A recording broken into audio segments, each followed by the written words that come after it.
As coaches who sometimes do live coaching, we are getting tired of seeing our students mess up perfectly winnable games just because their mechanics suck. We'd love to just jump through their computer screen and show them how to play out what we tell them during coaching, but unfortunately, we can't do that yet. And for that exact reason, our team at League Mentor prepared this guide on how to actually get challenger mechanics.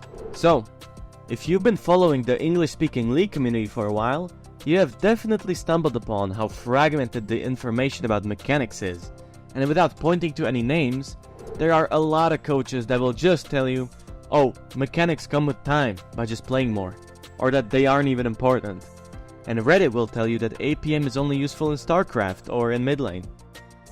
We'd like to respectfully disagree with all of those takes, because as we have hinted before, mechanics are actually one of the most important parts of the game. Maybe even more important than macro. That's because when we talk about mechanics, we don't just mean the flashy combos you use in highlights. We mean literally moving your champion, clicking well, moving faster, and doing more damage. And without these things, you will almost literally get nowhere. And why do we think we can comment on this topic? Our team at League Mentor has multi-season challenger coaches giving out lectures on our platform League Mentor, from which we make these short guides. More info in the description and at the end of the video. Alright, let's actually get into it. In case you haven't noticed, there is literally a huge difference between how a high and low elo player pilots their champion. Just take a look at these two clips. One champ is being controlled by Chovy, and the other one by some random silver player. Take a good look at them and see if you can point to a few things that they are doing differently.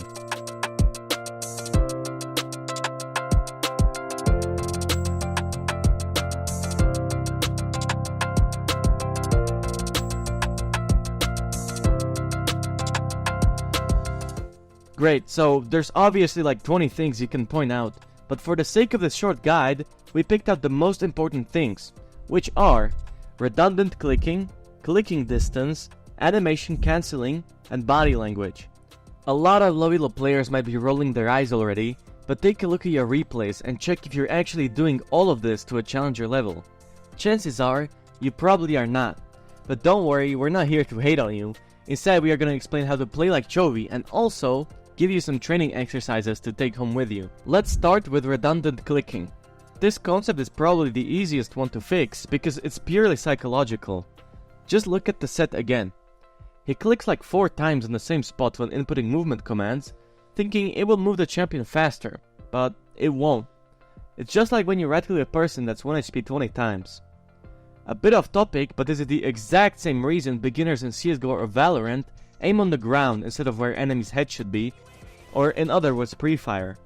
The brain of the beginner is trying to get the gun sort of out of the way to see more of the map in front of them in case somebody runs out at them, which the gun would be normally covering. Now don't get us wrong, we are not saying that clicking a lot is a problem. In fact, we think it's a good thing. The clicks just need to be more useful. Which takes us to the second point, clicking distance. Take a look at the 2 clips again and notice how much closer to his champion is Chovy clicking. It kinda looks like he's passing from one side to the other, right? This is not by accident, and Chovy really does want to drill into his mouse like that. When we click near our champion, we force the right auto-pathing system to make us walk in a straight line, because that's the shortest path. Which means we don't walk in long predictable commutes, which are predictable. But there's another bonus. By keeping the cursor near us, we are more ready to dodge spells, thanks to basic math. Imagine a ring around your champion, that's pretty far. This ring represents an area on which bad players usually click on. Now imagine there's a skillshot going towards you, like a Morgana binding. The best, and probably the only way to dodge it, is to go perpendicular to its trajectory, meaning turn 90 degrees and walk forward. If we have a habit of clicking far away from us, the distance between the 90-degree point and our normal click will be actually fairly long, and can cripple our ability to dodge a spell like Morgana Q. Now imagine if the circle would be much smaller, like the one Chovy or many high-elo players have. The distance would be like 3 times shorter, and so dodging would be almost effortless. This blunder is illustrated really well in this replay from our support student to show mechanics matter for every role. This Seraphine was running away from enemy bot lane and almost escapes, but gets hooked in the end, for the exact reason we've been explaining so far. Look at where the Seraphine is clicking, literally at the edge of her monitor. For her to effectively dodge the hook at a 90-degree angle, her mouse would have to travel all of this distance, and because of her bad habits, she ends up dodging it at a suboptimal angle and gets hooked. If she had followed the proper clicking theory, there is no doubt that she escapes unharmed. This is the useful clicking we have been talking about. Instead of clicking on the same spot 4 times, you can use the ground exactly like we have just shown you. These do not come naturally, however, to most people, and to stick to these new habits, we have to practice them. Here's how. So to start practicing the spazzing motion, you want to go into Practice tool and place 2 wards like this, next to each other. Then, right click on each one repeatedly and try to keep your champion in the center. But don't forget that just like when you're learning how to draw, you have to practice all directions, so place the wards horizontally too.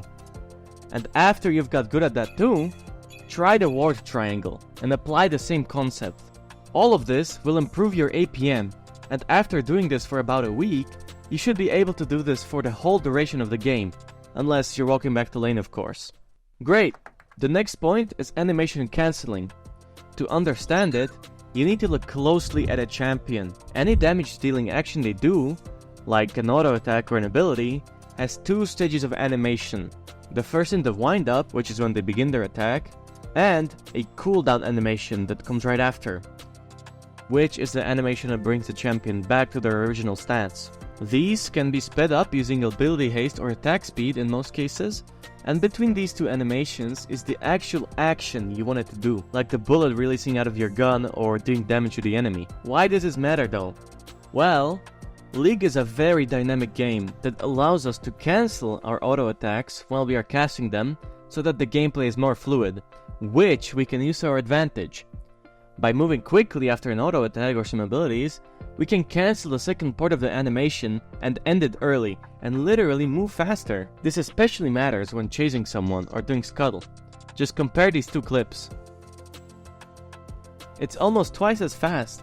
This method is pretty simple and well known, but did you know that you can also animation cancel with abilities? If we use an ability right after dealing damage, we can stop the cooldown animation almost completely and maximize our damage in combos. For example, look at this Akali's auto attack into Q combo. There is a fair speed difference just because one Akali animation cancelled the auto attack. You could argue this speed boost is small, but look at the bigger picture. How many times does Akali use this combo in lane? Like 50 times, right? So every small bit of speed stacks up and ultimately has huge gains. And it also doesn't hurt to have really fast combos in your back pocket in those really intense situations. Training these isn't as universal as the ward drill, but we still devised a process to train any combo on any champion. Just jump back into Practice tool, place a training dummy down, and execute your combo. Then, look closely at the dummy's DPS number. This number takes the total number of damage divided by the time it took to deal it, or in other words, how fast he did the combo. So logically, we want the DPS number to be as high as possible when practicing our combos. This DPS trick also works for training auto attack cancelling. By combining the right click triangle and the DPS training dummy, we can create this auto attack trainer. This is usually where it starts getting tricky, but with this one you'll master taking minions with the same finesse as when you're just idle. And finally, our last point, body language. This point is essentially all about getting into your opponent's head and predicting where they're gonna go, and using our body language to trick the opponent. Once again, this is best illustrated by showing you a clip of a pro player. Here's Rookie in an actual pro game doing everything we've talked about so far, and utilizing predictions. In this situation, Tristana killed her melee minions first, and is now preparing to punish the Corki when he's gonna go for his melee minion. But look at what the Corki is doing. He's using his body language to trick the Tristana before she even steps up. He is using his body language to pretend to go for a minion, but instead of going for the minion, he just turns around really quickly, wasting Tristana's time, and in the end, getting both the minion and damage on Tristana after she gives up on punishing him. Or let's go back to our Chovy clip. Almost every single time he queues, he tries to hide it by walking back or pretending that he's hitting a minion. Stuff like this seems trivial, but we feel it should be included at least partially, and honestly, this point deserves its own video, because only by understanding the mind games behind trading like this can you play Alawi in high-low. And that's it, folks.